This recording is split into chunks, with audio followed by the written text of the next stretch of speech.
ես կխնդրեմ, որպեսզի ներկայացնեք, թե այս արտաքին ազդեցությունների շրջանակների դեմ ինչպես կարելի է պայքարել ներքին, օրակարգով, այսինքն մենք հասկանալի առաջիկայում խոսքը վերաբերում է ընտրություններին եւ այլն, բայց նաեւ մինչ ընտրությունները ինչ պետք է անել այս արտաքին ազդեցությունների թուլացման եւ կամ կանխարգելման ուղղությամբ։ Նախ որպեսզի մենք կարողանանք իսկապես դիմակայել այս գործընթացին, ինչ որ նշեցին մեր այսօրվա գործընկերները, նախ պետք է մենք հասկանանք, թե աշխարհում ինչ իրական գործընթաց է սկսվել, շատ կարևոր է։ Տեսեք, Եվրամիության այսօրվա վերնախավի ներկայացուցիչները նշում են, որ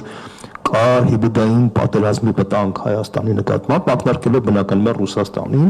եւ նշում են, որ իրենք պետք է ամեն ինչ անեն, որ աջակցեն, որպեսզի հայաստանյան այսօրվա իշխանությունները դիմակայեն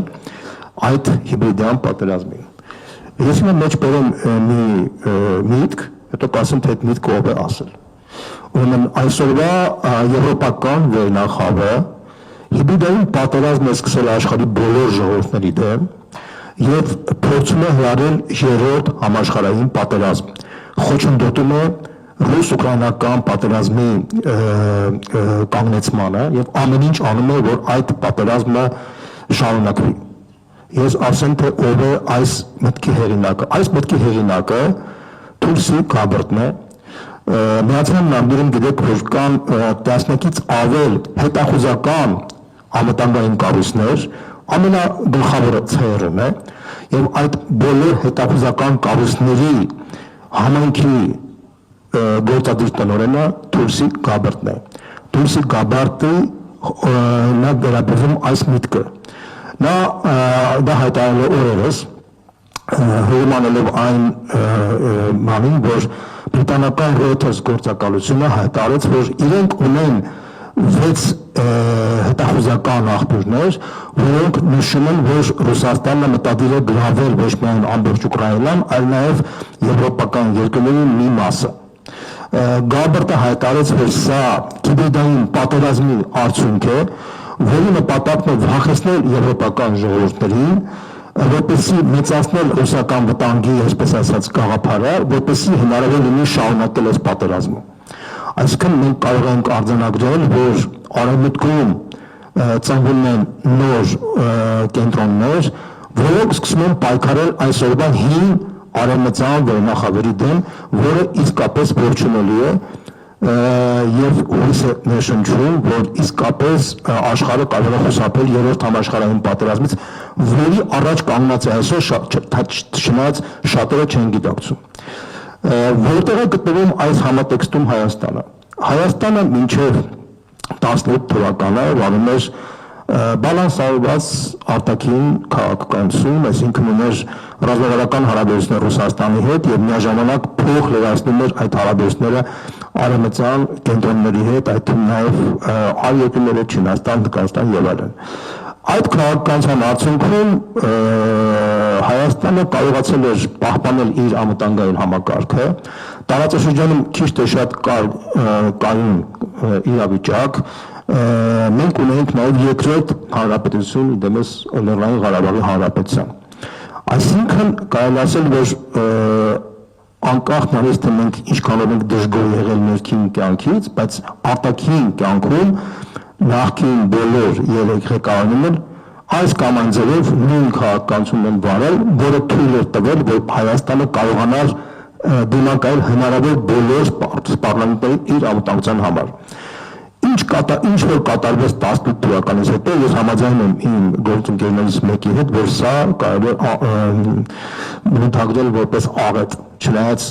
սկզբնական փուլում շատերը դա չէին գիտակցում եւ չէին հասկանում եւ շատերս նույնիսկ մեղադրելու բան չէ, որովհետեւ դժգոհություն կար հասարակության մեջ եւ հասկանալու այդ դժգոհությունը, բայց ոչ մեկ չէր պատկերացնում, թե այդ դժգոհությունը ով եւ ինչպես պետք է կապիտալիզացներ իր օգտին, եւ այն ինչ որ կատարվեց 2018 թվականից մինչ այսօր, ես կարծում եմ, որ սա Հայաստանի աղետի պատմություն է բացվել, որը պետք է մենք ամեն ինչ անենք, որպեսզի փակվի գալիք տարվա հունիսին։ Եթե մենք այդ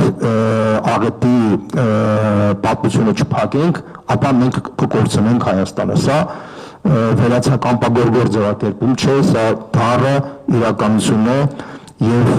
ասեմ ձեզ, որ 2018 թվականին, երբ Հայաստանում փոխվեց իշխանությունը, նույն 2018 թվականին ԵՆՈ Ադրբեջան կուսակցության համագումարում իրենց կարգավորում դեմքերից մեկը հայտարարեց, որ մենք 10 տարվա ընթացքում լուծելու ենք ոչ միայն Արցախի խնդիրը, Ղարաբաղի հարցը, այլ նաև Հայաստանի խնդիրը։ Սա ես ուղղակի ասում եմ փաստ եւ ավելին կարող եմ ասել, որ այս տարվա հոկտեմբերի 1-ին Ստամբուլում նախկին ՄԻԲԵՑ-ի ղեկավար Ռիչարդ Մուրի ելույթը շատ հետաքրքիր էր, որտեղ ինքը փաստացի հպարտանում եւ խոստովանում էր, որ իրենք աջակցել են մի շարք երկրներում իշխանության գալու որոշ այն շրջանակներին, որոնց ինքը գովաբանում էր, այդ թվում նաև Հարավային Կովկասում։ Տեսեք, դուք նշում եք, թե ինչպես կարող ենք կանխել եւ այսպես պայքարել այս ամենի դեմ։ Մենք տեսեք հիմա քննարկում ենք, թե ինչու Կայա Կալլասը հայտարարեց նման բան, ինչի էր Հայաստանի իշխանությունը խնդրել իրենցից, որ իրենք օգնություն ստանան։ Մենք բոլորս էլ հասկանում ենք, որ $15 միլիոն այսօրվա իշխանությունը ունեն, 15 միլիոն չէ, 15 միլիարդ դոլար ունեն, որովհետև միայն մեկ օլիգարխի շրջանառությունը տարեկան կազմում է $10 միլիարդ այսօր, որը նախկին իշխանությունների ժամանակ երազանք կարող էր համարվել, այսինքն այդ գումարները իրենց համար կարևոր էր, որ Եվրամիության այսօրվա բյուրոկրատիան հայտարարել, որ իրենք աջակցում են Նիկոլ Փաշինյանին, այսինքն շատ կարևոր է, որ հասարակության մեջ եվրոպական հողերով ապրող ինչ-որ մի հատված լսեր դա եւ փորձեր դրա արդյունքում որոշակի ինչ-որ դրական ընկալումներ Փաշինյանի նկատմամբ դա է այսօրվա իշխանության գլխավոր նպատակ, այդ խնդիրն է լուծվում այդ իրենց այդ խոսքով։ Ես ուզում եմ անդրադառնամ հենց այդ զանգվածի մեր հասարակության, նշելով հետևյալը, որ այսօրվա Եվրամիության բյուրոկրատիան, ինչպես որ բնութագրում է Թուրքի գաբը որպես պատերազմի կուսակցության ներկայացուցիչներ, նրանք իսկապես պատերազմ հրահրող բյուրոկրատիա է, ոչ մի կապ չունի եւ ոչ մի նպատակ չունի Հայաստանին Եվրամիության անդամ դարձնելու կամ եվրոպական արժեքներ կիրառելու համար, բացառապես, ես ուղղակի ասում եմ դա բերելով մի շարք փաստեր, նախ եւ առաջ տեսեք, այսօրվա Վրաստանի իշխանությունը պաշտոնապես հայտարարում է, որ ինքը ուզում է, որ երկիրը դառնա Եվրամիության անդամ, եւ ինքը բանակցում է այդ ուղղությամբ, բայց իրեն մերժում են դա, ասում են, որ մեզ հետաքրքիր չի, որ դուք դառնաք Եվրամիության անդամ եւ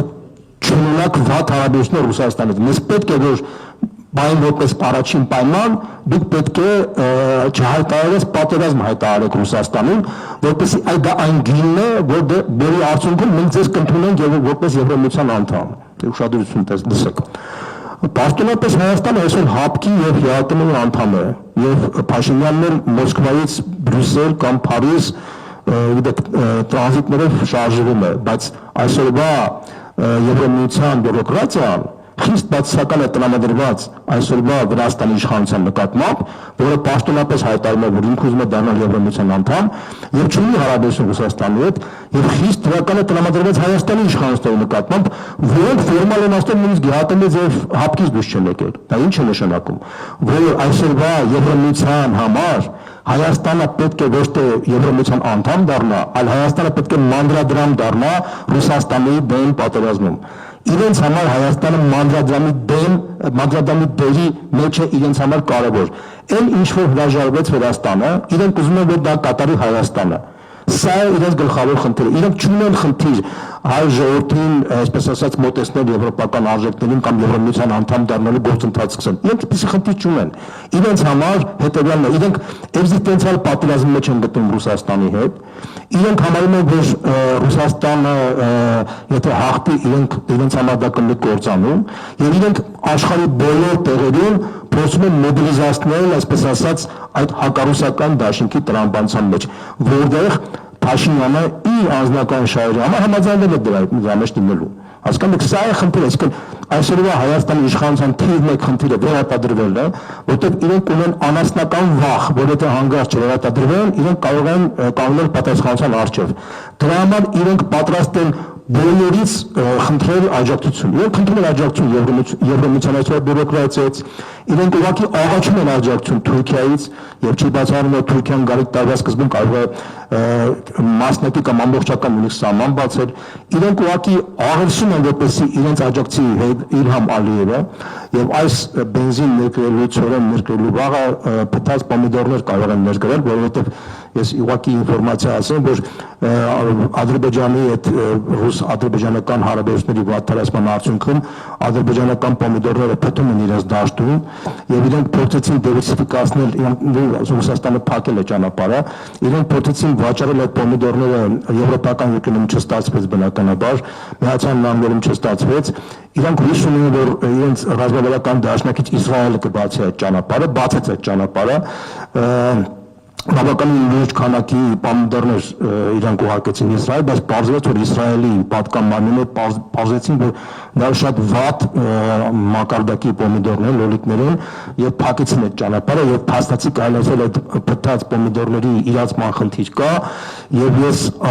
սպասում եմ որ մոտ ժամանակներս կարող են մենք վագոններով փտած պոմիդորներ ստանանք որպես այդ գովազդային արշավի շրջանակներում երբ Ալիևը փորձում է այդ քայլերով աջակցել Փաշինյանին ցույց տալով որ տեսեք ինքը խաղաղասեր է տրամադրված բայց թե ինչպեսի խաղաղասիրություն կա Ալիևի կողմից ինքը ցույց տվեց այս տարվա մայիսին երբ որ Անկարայում անցկացված արևմտյան ադրբեջանցիների համաժողովում